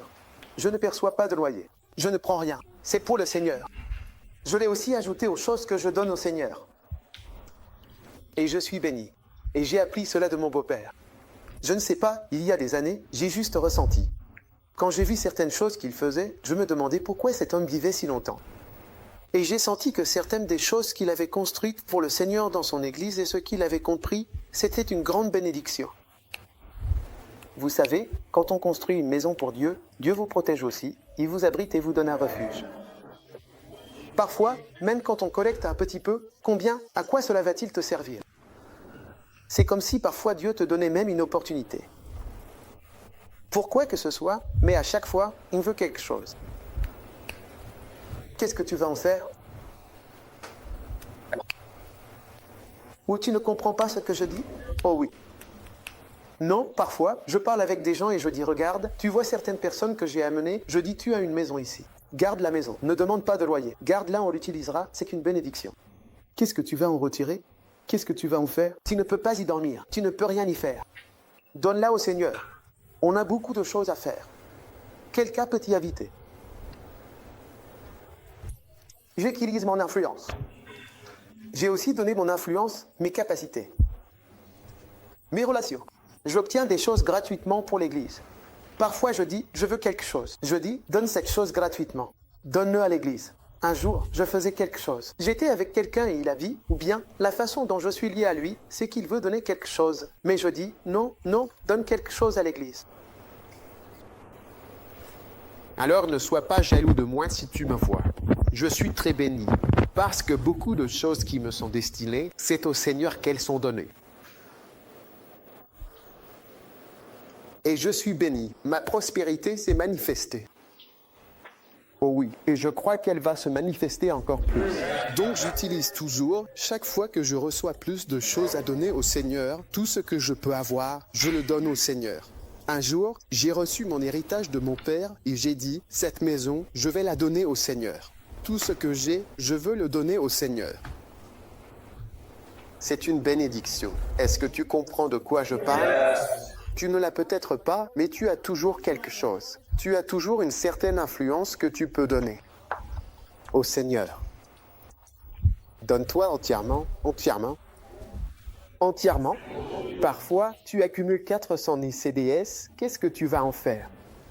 Si tu le donnais même comme une semence, cela aurait pu être une bénédiction, oui, quand il faut tout rassembler. Il faut tout calculer avec Dieu. Et quand Dieu doit commencer à calculer avec ça, l'amour facile. J'utilise mes relations, mon influence, et je fais en sorte que les gens donnent des choses au Seigneur. Le peu que j'ai, je l'utilise. Et toi? Amen. Amen. Oui, donne ton énergie. Certaines personnes, on voit bien, leur énergie se manifeste quand il s'agit de leurs enfants. Oui, regarde, ils reprennent vie. Mais pour leur travail, ils semblent sans vie. Très ternes. Oui, oui, oui, oui, oui. Mais quand il s'agit de leur famille, de leur mari, de leurs enfants, de leur famille élargie, l'énergie arrive. Et pour l'œuvre du Seigneur. Blasé, blasé, blasé. L'énergie n'a pas été donnée au Seigneur. C'est comme certaines personnes dans le monde qui étaient très actives sexuellement. Il y avait une raison. Ça ne devrait pas être comme ça. Oh mon Dieu. Tu vois, elles étaient très actives.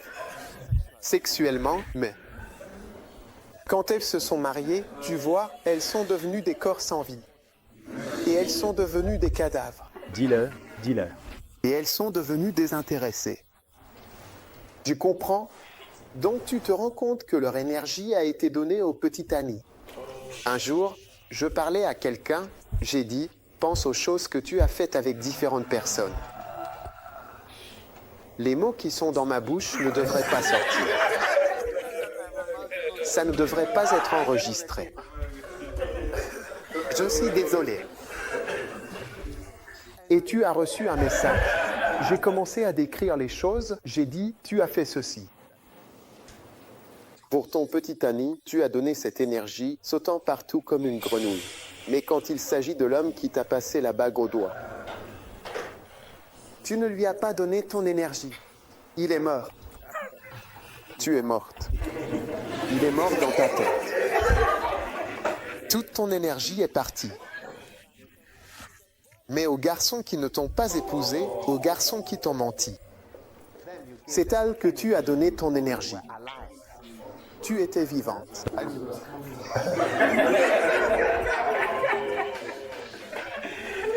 Non, c'est merveilleux et donc je te regarde. Tu pourrais penser que si quelqu'un est énergique, il l'est partout, mais non. Les gens ont des compartiments d'où vient leur énergie.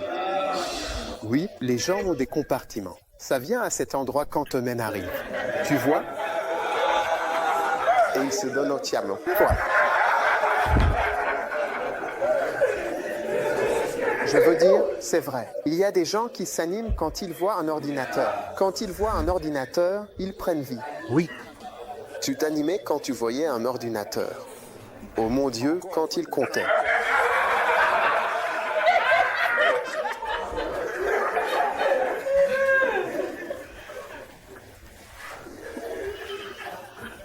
Tu vois, donc je veux te demander, quand est-ce que ton énergie compte? Tu ne vois pas ce que je veux dire pour certains, leur énergie vient en voyant leur mère. Oui, c'est une vraie énergie pour s'occuper de leur mère. C'est vrai. Pour certains, il y a une vraie énergie pour la famille élargie. Toujours comme je dois m'occuper de mon neveu, je dois m'occuper d'eux. Mon petit, quand ça arrive, il y a de l'énergie. C'est vrai. Pour l'Église, l'énergie est. Quand il s'agit de l'œuvre de Dieu, quand il est question de son action. Quand autre chose arrive dans la vie. Donc, se donner entièrement signifie aussi donner son énergie. Totalement au Seigneur. Mon énergie est pour le Seigneur. Amen, amen. Moi, mon énergie arrive parfois, je me prépare, ma femme dit que quand tu sors, alors ton énergie arrive. Je ne sais pas. Jean?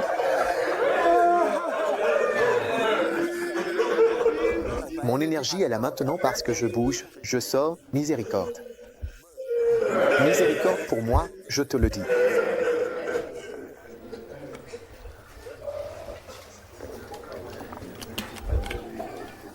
Donne-toi entièrement. Donne-toi entièrement. Donne ta vie. Et si tu es placé à un endroit où ta vie, elle-même, ta vraie vie, est réellement en danger, alors tu commences à voir que tu es en train de donner ta vie pour le Seigneur. Je veux dire, quand nous avions un pasteur en Afrique centrale, je l'ai fait sortir de là en urgence quand la guerre s'est intensifiée. Et j'étais tellement heureux de le revoir. Parce que je pourrais être en train de donner sa vie, mais est-ce que lui donnera sa vie? Et est-ce que sa famille donnera la vie de leur fils? Au Seigneur? Mais tu vois, il peut arriver un moment où on nous demandera, ne pense pas que ce que tu fais, tu le feras toujours, le ministère est très dynamique, il viendra un temps où ce ne sera plus important de faire des cassettes. Ce ne sera plus nécessaire. En fait, les cassettes seront peut-être démodées, il n'y aura plus de cassettes. Donc tout ce que nous faisons avec les cassettes, en fait, ce n'est même plus, tu sais, il y a de nouvelles technologies qui sont arrivées et nous n'utilisons plus de cassettes. N'est-ce pas vrai? Je veux dire, regardez aujourd'hui, l'une des choses importantes que nous faisons, c'est la prédication sur Internet. C'est sur Internet et les cassettes sont sur Internet. C'est quelque chose qui semble vraiment très important maintenant, alors qu'il y a quelque temps, ça n'existait même pas. Regardez, nous avons des téléphones portables, des messages textes, toutes ces choses. Il y a à peine un an au Ghana, elles n'existaient pas comme aujourd'hui. Donc tu seras surpris, soudainement quelque chose qui semblait important ne sera tout simplement plus là. Est-ce que tu m'écoutes? Alors, quand tu penses à donner ta vie, je crois que c'est quelque chose de très, très important. Il peut arriver un moment où l'on t'appellera et t'enverra dans un endroit où ta propre vie, ta propre existence sera en jeu. Seras-tu prêt à le faire? C'est ça, se donner entièrement. Amen. Ensuite, donne ton cœur. Ton cœur.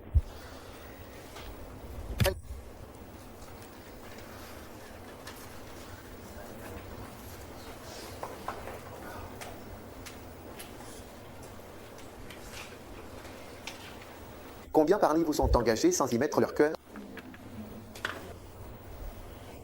Un jour, j'étais à Tulsa avec le révérend Saki et j'ai fait un rêve concernant l'une de nos personnes à plein temps. Et dans ce rêve, il n'était pas heureux et il se plaignait de quelque chose. Alors, quand je suis sorti de ma chambre d'hôtel, j'ai dit « Tu te souviens ?» Je l'ai appelé et je lui ai dit « Tu sais, j'ai fait un rêve très étrange. L'une de nos personnes travaillait à plein temps.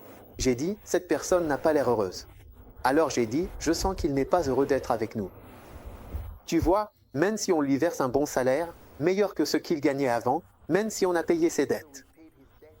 Tu sais, beaucoup de gens viennent travailler à l'église quand tu vois, Pharaon est tel que, quand tu sors de là, tu seras surpris. Tu sais, je parlais à quelqu'un, il semblait aussi qu'il avait une bonne affaire. Maintenant, il m'expliquait qu'il voulait vendre des choses. Je lui ai dit, écoute, ce que tu vends là, on peut l'obtenir gratuitement. Si je sais qu'on peut, on a tout eu gratuitement. Et j'ai dit que tout le monde sait où l'obtenir gratuitement, donc en fait ce que tu essaies de vendre n'a aucune valeur. Oui. Donc en réalité, je t'ai dit que tu ne vaux rien, mais c'est juste, c'est malheureux de te le dire, mais c'est la réalité. En fait, tu ne vaux rien en arrivant ici, tu sais, c'est très trompeur, c'est comme si tu travaillais ici, il te donne ses prêts, peu importe. Ce n'est pas facile quand tu commences à être extrait de Pharaon.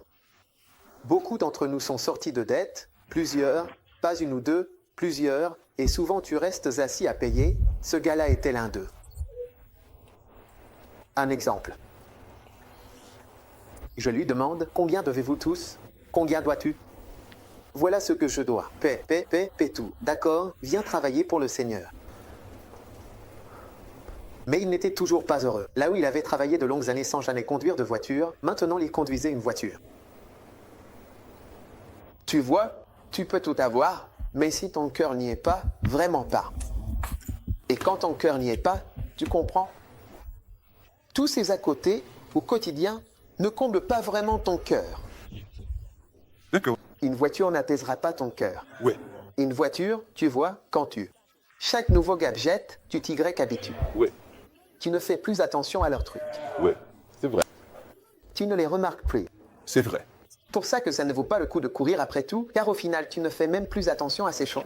Tous ceux qui ont des trucs incroyables, ce sont les gens de l'extérieur qui remarquent, mais la personne elle-même ne s'en rend même pas compte. Donc en réalité, ce dont tu te nourris, c'est de l'admiration des autres, mais toi-même, tu ne remarques plus rien. Ce ne sont que des compliments. Oh, c'est joli. Oh, c'est tout ce dont tu te nourris. Dinari. Prêche. Tu es là? Ouais, c'est ça. Ouais. Donc, on paie ses bêtes. On paie, et je dis tout ça parce que certains d'entre vous aussi vont payer leurs dettes. Et il y a beaucoup de gens pour qui on fait des choses, il faut vraiment réfléchir pour ne pas devenir idiot. C'est vrai. Oui. C'est ça. J'essaie de vous sauver au jour des tentations. Ouais, c'est vrai. Paul l'a dit, et de peur que le tentateur ne vous tente et que notre travail soit vain. Non. En fait, quand le tentateur vient vraiment te tenter, tout notre travail et nos efforts sont annulés parce que le tentateur t'a tenté. Et notre contribution, il a dit, est que notre travail soit vain. Menem. Miséricorde. Quand j'ai vu ce passage, j'ai dit, mon Dieu, je peux travailler pour quelqu'un, je peux investir dans la personne, et le tentateur va venir vers cette personne, la tenter et la mettre à l'épreuve. La personne va passer à un autre mode, et alors tout le travail accompli devient finalement complètement inutile. Menem. Que Dieu nous aide. Amen. Je dis que Dieu nous aide. Amen. Amen. Amen. Ces choses ne peuvent pas acheter ton cœur. Oui. L'argent ne peut jamais acheter votre cœur. Laisse-moi te dire, aucune somme d'argent ne pourra jamais acheter ton cœur. Ne travaille jamais pour l'argent. Ne travaille jamais ici pour l'argent. Amen. Laisse-moi te dire, jamais, jamais, jamais, jamais, jamais. Et si tu veux vraiment beaucoup d'argent ou plus d'argent, laisse-moi te montrer où tu peux gagner cet argent, mais pas dans l'Église. C'est une des erreurs de chercher et de travailler pour le Seigneur dans le but d'obtenir un gain honteux, ou même si ce n'est pas honteux, mais que cela devienne ton objectif. Ceux qui veulent s'enrichir. Tu vois, tombe dans la tentation et dans un piège, et notre labeur devient à nouveau vain. Oui. Donc j'ai réalisé que ce frère, même s'il a tous les à côté, qu'il nous ressemblait tout, son cœur n'y était pas. Un autre gars, situation similaire. Vous savez, certains d'entre vous, vous pouvez vous rendre compte que là où vous travaillez, même si vous regardez votre parcours scolaire, certains d'entre vous, surtout dans le réseau urbain, la plupart d'entre nous dans le réseau rural, on n'a même pas besoin de voiture. Et si vous avez une voiture, elle sera garée à moins que vous n'aviez peut-être à Accra ou ailleurs. Mais en réalité, vous ne l'utiliserez même pas. C'est vrai. Oui. Est-ce que j'ai raison ou tort? Oui. Oui. Alors, qu'est-ce que je disais? Un autre gars, un autre frère, pareillement, il avait tout. Et je disais que, vous voyez, selon votre parcours scolaire, il y a nulle part où vous travaillez où vous aurez même une voiture. Ce que je veux dire, c'est, à moins que votre frère en Allemagne ne vous envoie une voiture. Mais à part ça, il n'y a aucun travail que tu feras où tu auras jamais une voiture. Mais lui, il avait une voiture, il avait ceci, il avait cela. Tout, nous faisons ceci, il fait cela. Tu es en train de fonctionner. Les gens médecins, avocats, professionnels, si tu travailles dans un certain endroit, tu seras en uniforme. Tu viens à l'école, au travail quotidiennement en uniforme. Cette personne ne portera jamais d'uniforme. Parce que tu es complètement dans un autre rang et une catégorie totalement différente. C'est la réalité. Oui. Je ne l'ai pas créé. Et on ne peut pas changer les choses qu'on a trouvées en arrivant. Regarde, Paul a rencontré des serviteurs, des maîtres des esclaves. Il a juste dit, écoute, serviteur, agis ainsi. Esclave, fais-le. Je ne viens pas changer l'esclavage ou abolir la traite des esclaves. Apprends à être bon esclave, bon serviteur, peu importe. C'est tout. Tu ne peux pas changer l'esclavage à cette époque. Nous ne sommes pas appelés à venir changer les structures de quoi que ce soit, etc. Nous devons simplement apprendre, quel que soit l'endroit où nous nous trouvons et quelle que soit la situation dans laquelle nous sommes, à, tu sais, vivre là-bas en tant que chrétien.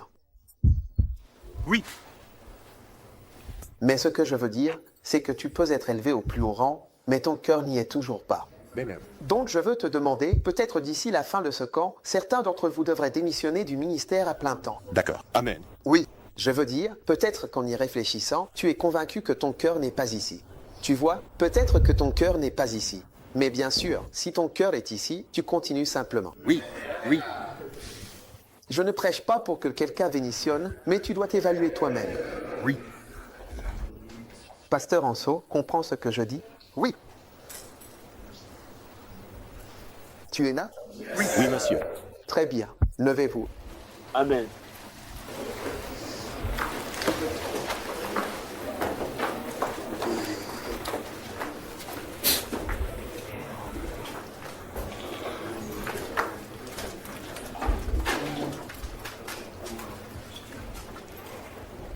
Amen. Amen. Amen. Levez simplement les mains vers le Seigneur et parlez au Seigneur un instant.